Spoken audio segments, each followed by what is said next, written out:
कृष्णा हरे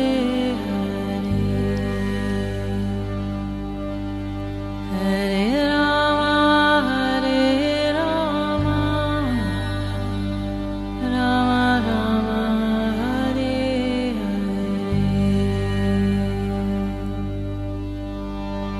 नमस्कार। रेडियो मानव रचना 107.8 FM पर मैं हूं सरिता आपके साथ और शुरू हो चुका है कार्यक्रम आत्मदर्शन। श्रोताओं, जैसा कि आप सब जानते हैं कि इस कार्यक्रम में हम बात करते हैं प्रभु दर्शन की, श्री कृष्ण की, उनकी लीलाओं की। बहुत सारी कथाएं प्रसंग आपको बताते हैं जिनमें श्री कृष्ण की महिमा का वर्णन जो है हमें मिलता है। बहुत सारे ज्ञान की प्राप्ति होती है और इस कार्यक्रम में हमेशा की तरह अपना ज्ञान हमारे साथ बांटने के लिए स्टूडियो में मौजूद हैं रागलेखा दासी जी, चरणाश्रित युगाचार्य श्रीमद भक्ति वेदांत नारायण गोस्वामी जी की शिष्या।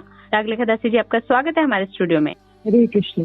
श्रोताओं, जैसा कि आप जानते हैं कि आजकल इस कार्यक्रम में हम बात कर रहे हैं श्रीमद् भगवत गीता की और इसका 3रा अध्याय जो है हमने शुरू किया था अपने पिछले एपिसोड में और इसके 1 से लेकर 15 श्लोकों तक का वर्णन जो है हमें रागलेखा दासी जी ने बताया, जिसमें कर्म की बात हो रही थी, काम क्रोध की बात हो रही थी और किस तरह से कर्म, ज्ञान और भक्ति, ये जो तीनों चीजें हैं, इनके बारे में जो है श्री कृष्ण अर्जुन को ज्ञान दे रहे हैं, उनको बता रहे हैं। तो आज के इस कार्यक्रम में हम आगे बढ़ते हैं और इसके 16वें श्लोक से शुरुआत करते हैं। रागलेखा दासी जी, इसके बारे में हमें बताएं। 16वें श्लोक में कह रहे हैं, हे पार्थ, जो व्यक्ति इस प्रकार से प्रवर्तित कर्म चक्र का आचरण नहीं करता है वह पापरत और इंद्रियों में आसक्त होकर व्यर्थ ही जीवित रहता है। टीका में बता रहे हैं, जिन्होंने भगवत अर्पित निष्काम कर्मियों का अधिकार प्राप्त नहीं किया है, ये सभी सदा ही कामना और इंद्रिय तृप्ति के वशीभूत होते हैं। तो भगवान को अर्पण करना पड़ेगा सारा कर्मियों। तो अगर ये नहीं करते हैं तो खाली वो अपना इंद्रियों का अर्पण कर रहे हैं। वे पापों में रत रहते हैं। उनकी पाप करने की प्रवृत्ति को संकुचित करने के लिए पुण्य कर्म ही एकमात्र उपाय है। पाप होने पर उन्हें प्रायश्चित का आश्रय लेना होगा। यज्ञ की व्यवस्था ही धर्म या पुण्य कर्म है, जिससे सभी जीवों का शुभ और जगत चक्र की गति सुंदर रूप से सिद्ध हो, वही पुण्य है। पुण्य की व्यवस्था से पंच सुना आदि अवश्य ही पाप नष्ट हो जाता है। विषयों से विरक्त आत्मा में ही आनंद अनुभव करने वालों के द्वारा पाप नहीं होते। इसके लिए यज्ञादि कर्तव्य कर्म नहीं है। तो इसलिए जो आत्मा का आनंद अनुभव करेंगे तो वही पाप नहीं करेंगे। बाकी जो यज्ञ वगैरह करेंगे तो उससे पाप दूर नहीं होंगे। किंतु जो व्यक्ति आत्माराम है और आत्मा में ही तृप्त रहने वाला है एवं आत्मा में ही संतुष्ट है, उनके लिए कोई कर्तव्य कर्म नहीं है। जो अपने ही आत्मा में रमन करता है, आत्माराम आत्मकाम है, तो उसको लिए कोई कर्तव्य नहीं है। जो निष्काम भाव से कर्म करने में असमर्थ है, उनके लिए सकाम भाव से कर्म करना उचित है। शुद्ध अंतःकरण होने के कारण जो ज्ञान के स्तर पर है, वे नित्य काम्य कर्म नहीं करते हैं। वे आत्मा के आनंद के अनुभव से ही सुखी रहते हैं। यदि कोई आत्मा में ही सुखी नहीं है तो बाह्य विषय भोगों को क्या वह थोड़ा ही सुखी होगा? जो अपने में ही तृप्त है, उन्हें बाह्य विषय भोगों की आवश्यकता नहीं है और अथवा उनके लिए कर्तव्य रूप से कोई कर्म भी नहीं है। श्लोक नंबर 18 में बता रहे हैं कि आत्माराम पुरुष को इस जगत में ना तो कर्म के अनुष्ठान से पुण्य प्राप्त होता है और ना ही कर्मों के अनुष्ठान को नहीं करने से कोई दोष लगता है। तो वे चाहे करें चाहे नहीं करें, उनकी इच्छा। उनको अपने प्रयोजन के लिए ब्रह्मांड के समस्त जीवों में किसी के आश्रय की आवश्यकता नहीं है। आत्मानुशीलन में ही आनंद प्राप्त करने वाले पुरुष को कर्तव्य कर्म का अनुष्ठान करने से ना तो पुण्य अथवा कर्तव्य कर्म ना करने से पाप स्पर्श करता है, तो वो पाप पुण्य से परे हो गए हैं। ब्रह्मा से लेकर स्थावर जंगात्मक सभी जीव देहात्म बुद्धि के कारण लौकिक सुखों के भोग में निमग्न हैं। उनके सारे कार्य सुख भोग के लिए ही किए जाते हैं, किंतु आत्माराम पुरुष जड़ भोग रूप स्वाद से परे होता है। यहाँ तक कि उसे ज्ञान और वैराग्य की भी अपेक्षा नहीं रहती, क्योंकि वह भक्ति रूप आत्मधर्मों का उसने आश्रय लिया है। ज्ञान और वैराग्य के अनुगामी होने के कारण स्वयं ही उनमें उपस्थित होते हैं। जो विषयों में पूर्णतः लिप्त नहीं है और अपनी आत्माराम अवस्था भी प्राप्त नहीं की है, ऐसे व्यक्तियों के लिए अनासक्त होकर कर्तव्य कर्म करना ही कल्याणकारी है। तो अभी इसकी ऐसी अवस्था है, विषयों में भी लिप्त नहीं है लेकिन अभी आत्माराम भी नहीं बना, तो बीच के हैं, तो वो लोग क्या करेंगे? अतः तुम अनासक्त होकर निरंतर कर्तव्य कर्म का आचरण करो, क्योंकि अनासक्त होकर कर्म का आचरण करने के से पुरुष मोक्ष प्राप्त करता है। जी। हे अर्जुन, ज्ञान योग में आरूढ़ होने की अभी तुम्हारी योग्यता नहीं है, क्योंकि तुम सद्विवेकी हो। अपने कार्य कर्म में ही तुम्हारा अधिकार नहीं है, इसलिए तुम निष्काम कर्म ही करो। अवश्य कर्तव्य के रूप में जो कर्म विहित है, उसे करने के बाद मोक्ष प्राप्त होता है, अर्थात पराभक्ति की प्राप्ति होती है। गीता श्लोक नंबर 19। जी। फिर कह रहे हैं कि निष्काम कर्म के फलस्वरूप चित्त शुद्धि होने पर ज्ञान योग के अधिकारी को भी लोक शिक्षा के लिए अनासक्त भाव से कर्म का आदर्श प्रस्तुत करना चाहिए। साधारण लोग श्रेष्ठ के लोगों का आचरण से का अनुसरण करते हैं। जनक आदि ऋषियों ने भी कर्म के द्वारा ही परम सिद्धि को प्राप्त किया था। अतः लोक शिक्षा के दृष्टिकोण से भी कर्म करना ही तुम्हारे लिए उचित है। यदि तुम अपने को ज्ञान योग का अधिकारी भी समझो तो लोगों को शिक्षा देने के उद्देश्य से तुम कर्म करो, भगवान कह रहे हैं 20वें श्लोक में। फिर 21वां श्लोक है, यद यद आचरित श्रेष्ठ तत् देवतरो जना स यत् प्रमाणम कुरुते लोकस तद अनुवर्तते। श्रेष्ठ पुरुष जिस प्रकार आचरण करते हैं, अन्य लोग भी वैसा ही आचरण करते हैं, और जो कुछ भी प्रमाणित करता है, अन्य लोग भी उसका अनुसरण करते हैं। श्रीमद् भागवतम में महाराज परीक्षित सुखदेव गोस्वामी से कहते हैं, हे मुनि, ब्रह्मा के समान आप पूछे गए इन विषयों को जानने वाले एकमात्र तत्ववेता अर्थात परम प्रमाण है। इन लोकों में अन्य सभी लोग अपनी पूर्व परंपरा से सुनी सुनाई गई बातों का ही आचरण करते हैं, अर्थात उन प्राचीन जनों के द्वारा अनुष्ठित कर्म आदि को देखकर उनसे बार बार उसी का अध्ययन करते हैं और उनका ही अनुसरण करते हैं। भगवान के द्वारा स्वयं इसका आदर्श दिखलाना 22वें श्लोक से आधार भरते हैं। हे पार्थ, यद्यपि मेरे लिए कुछ भी कर्तव्य कर्म नहीं है, क्योंकि मेरे ये तीनों लोकों में कुछ भी अभाव नहीं है और न ही प्राप्त करने योग्य कोई वस्तु है, तथापि मैं कर्म में प्रवृत्त हूँ। तो भगवान कह रहे हैं, मेरे लिए तो जरूरी नहीं है, कोई फॉर्मेट नहीं है कि मुझे कर्म करना ही पड़ेगा, और मैं तीनों लोकों में कुछ भी मेरे लिए अप्राप्ति नहीं है या अभाव नहीं है, तो मैं तो फिर भी मैं कर्म में प्रवृत्त हूँ। तो यहाँ पे 22 से लेके 24 श्लोक तक 3 श्लोकों में भगवान ने स्वयं को लोक शिक्षा के लिए उदाहरण के रूप में प्रस्तुत कर रहे हैं। जी। हे पार्थ, यदि कभी मैं सावधानी पूर्वक कर्म में प्रवृत्त ना हूँ तो निश्चय ही सभी मनुष्य सब प्रकार से मेरे पथ का अनुकरण करेंगे। 24 में कह रहे हैं, यदि मैं कर्म ना करूँ तो सभी लोग भ्रष्ट हो जाएंगे और मैं वर्ण संकर का प्रवर्तक बन जाऊंगा। इस प्रकार मैं ही सारी प्रजाओं के नाश का कारण बनूंगा। भगवान कह रहे हैं, यदि मैं वेद विहित कर्मों को ना करूं तो लोग मेरा देखा देखी वैसा ही करेंगे। इस प्रकार से वे धर्म पथ से भ्रष्ट होकर नरक में जाएंगे और मैं ही उनके नरकगामी होने का कारण बनूंगा। इसलिए शेष पुरुषों को वेद विहित लोक कल्याणकारी कर्मों का अनुष्ठान करना चाहिए। वर्तमान समय में तथाकथित धर्म नेता, समाज नेता, राष्ट्र नेता और विश्व नेता प्राय सभी के धर्म पद से भ्रष्ट होने के कारण साधारण लोग पद भ्रष्ट हो रहे हैं। आज सर्वत्र ही दुर्नीति, अत्याचार, हिंसा, द्वेष आदि की मूल समस्या यही है। इस समस्या को दूर करने के लिए ही साधु संग में हरि नाम कीर्तन और भक्ति का अनुशीलन ही एकमात्र उपाय है। आप ईश्वर हैं, इसलिए आप में कर्तापन का अभिमान नहीं है, किंतु मैं तो जीव हूँ। लोक शिक्षा के लिए कर्म करने पर मुझ में कर्तापन का अभिमान उदित हो सकता है। यदि अर्जुन ऐसा कहे तो भगवान कहते हैं, हे भारत, कर्मों में आसक्त अज्ञानी लोग जिस प्रकार कर्म करते हैं, लोक शिक्षा के इच्छुक ज्ञानी व्यक्ति भी उस प्रकार ही अनासक्त होकर कर्म करें।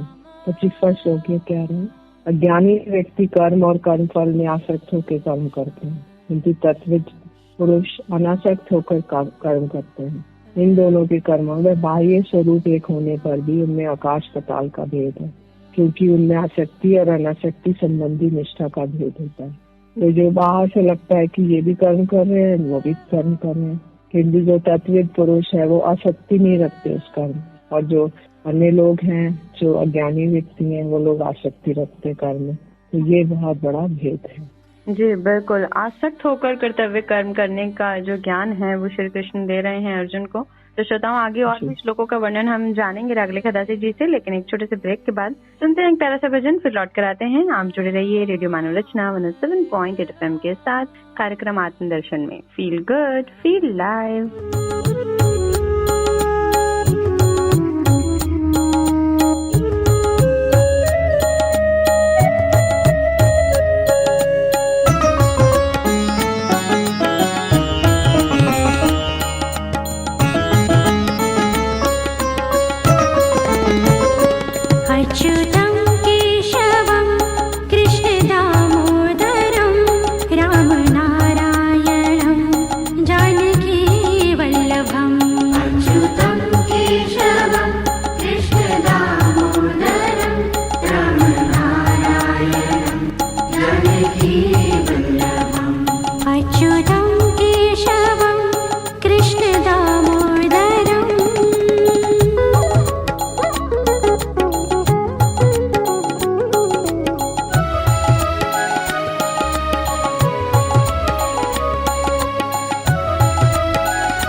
Krishna Krishna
Krishna Hare Hare Hare Rama Rama Rama Hare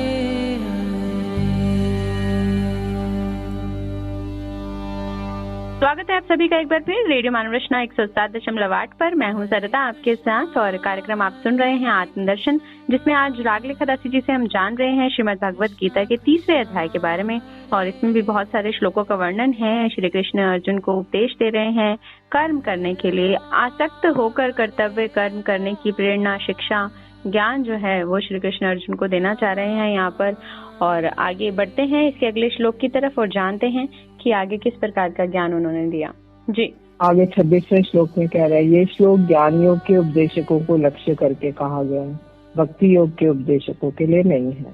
ज्ञान योग के उपदेशक और ज्ञानी व्यक्ति को ये उपदेश देकर उनकी बुद्धि में भ्रम नहीं उत्पन्न करेंगे कि कर्म त्याग करके ज्ञान का अभ्यास करो, बल्कि एकाग्र होके, अनासक्त होके स्वयं सभी कर्मों को भली भांति आचरण करते हुए ज्ञानी व्यक्ति को भी कर्म में नियुक्त करेंगे।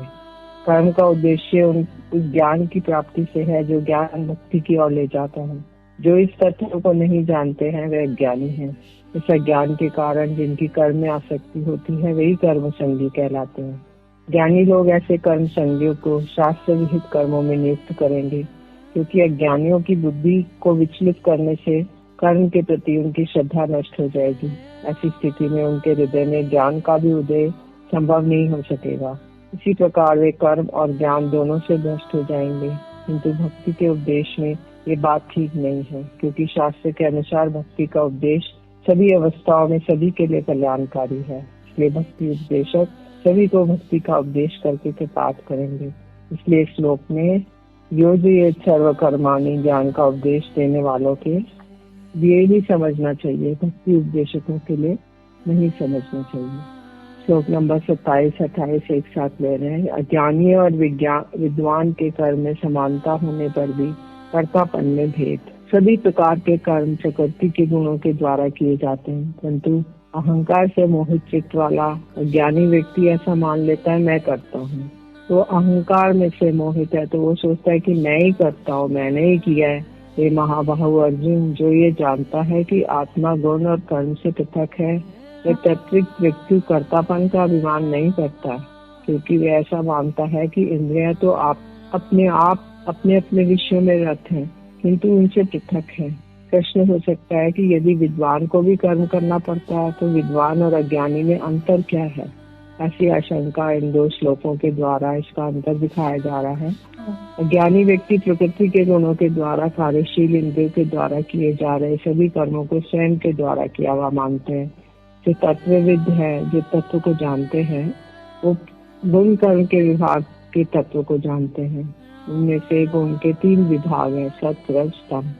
सत्व आदि 3 गुणों से होने वाले कार्य, देवता, इंद्रियां और उनके विषय समूह, ये कर्म के विभाग हैं। तत्विद व्यक्ति इन दोनों के तत्व को जानते हैं। देवता या गुण समूह नेत्र आदि इंद्रियों में, रूप आदि इनके विषयों में वर्तमान रहते हैं। किंतु विद्वान व्यक्ति ऐसा समझते हैं मैं गुण नहीं हूँ, किसी भी प्रकार का गुण कार्य भी नहीं हूँ और गुणों से अथवा गुण कार्यों से मेरा कोई संबंध नहीं है।